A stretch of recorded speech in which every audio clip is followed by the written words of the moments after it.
മാസപ്പടി വിവാദത്തിൽ KSIDC ഉദ്ദേശശുദ്ധി വ്യക്തമാക്കണമെന്ന് ഹൈക്കോടതി. SFIOയെക്കുറിച്ച് ആശങ്ക എന്തിനെന്ന് KSIDCയോട് കോടതി അന്വേഷണം നിർത്തിവെക്കാൻ ആവശ്യപ്പെടുന്നത് എന്തുകൊണ്ടെന്ന് KSIDCയോട് കോടതി ഉന്നയിച്ചു. KSIDCയുടെ വിശദീകരണത്തിനായി ഹർജി 26ലേക്ക് മാറ്റി. വിവരങ്ങളുമായി രേഷ്മ ബാബു ചേരുന്നുണ്ട്. രേഷ്മ, മറ്റു വിശദാംശങ്ങൾ എന്തൊക്കെയാണ്? വീണ വിജയന്റെ എക്സലോജിക്കും CMRലും തമ്മിലുള്ള പണമിടപാടുമായി ബന്ധപ്പെട്ടാണ് SFIOയുടെ അന്വേഷണം KSIDCയിലേക്ക് നീണ്ടത്. തുടർന്നാണ് KSIDC ഹൈക്കോടതിയിൽ ഇതിനെതിരെ ഹർജി നൽകിയത്. ഈ ഹർജി പരിഗണിച്ചുകൊണ്ട് ഇന്നും ഹൈക്കോടതിയുടെ ഭാഗത്തു നിന്നും ചില ചോദ്യങ്ങൾ ഉന്നയിക്കുകയും ചെയ്തിട്ടുണ്ട്.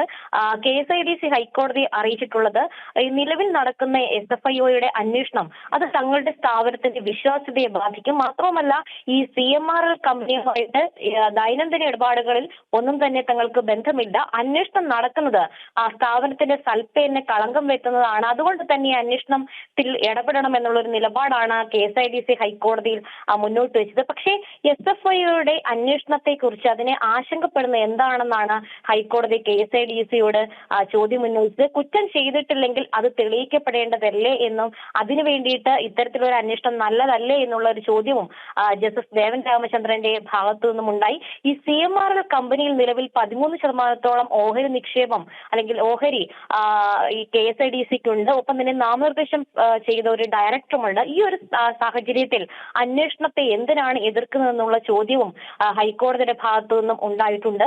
CMRLന്റെ ഇടപാടുകൾ ശരിയായി അന്വേഷിക്കപ്പെടേണ്ടതുണ്ട് എന്നുള്ള നിലപാടും കോടതി സ്വീകരിച്ചു. പക്ഷേ CMRLനോ അല്ലെങ്കിൽ മറ്റുള്ളവർക്കെതിരായിട്ടുള്ള SFIOയുടെ അന്വേഷണത്തിൽ തങ്ങൾക്ക് യാതൊരു വിധത്തിലും എതിർപ്പില്ലെന്നാണ് KSIDCയുടെ അഭിഭാഷകൻ കോടതിയിൽ വ്യക്തമാക്കിയത്. കേന്ദ്രവും ഇക്കാര്യത്തിൽ ചില നിലപാട് വ്യക്തമാക്കുകയും ചെയ്തിട്ടുണ്ട്. അനുബന്ധ സ്ഥാപനം എന്ന നിലയിൽ തന്നെയാണ് KSIDCയിലേക്ക് അന്വേഷണം നീണ്ടുപോയത്.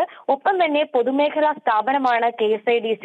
പൊതുപണം ഉപയോഗിച്ച് തന്നെയാണ് KSIDCയുടെ പ്രവർത്തനങ്ങളൊക്കെ തന്നെ നടക്കുന്നത്. അതുകൊണ്ട് തന്നെ അന്വേഷണം നടന്നെങ്കിൽ മാത്രമേ ഏതെങ്കിലും കുറ്റകരമായിട്ടുള്ള പ്രവർത്തികൾ നടന്നുവെന്ന് വ്യക്തമാകൂ. സാമ്പത്തിക ക്രമക്കേടിൽ ഉൾപ്പെട്ടിട്ടുണ്ടെങ്കിൽ അത് KSIDC നടപടി നേരിടണം എന്നുള്ള ഒരു നിലപാടും കേന്ദ്രം ഹൈക്കോടതിയിൽ വ്യക്തമാക്കിയിട്ടുണ്ട്. ഒപ്പം തന്നെയാണ് ഈ കുറ്റം ചെയ്തിട്ടില്ലെങ്കിൽ KSIDCയുടെ വിശ്വാസ്യത അത് നഷ്ടപ്പെടില്ലല്ലോ എന്നുള്ള ചോദ്യവും കേന്ദ്രം ഹൈക്കോടതിയിൽ ഉന്നയിച്ചിട്ടുണ്ട്.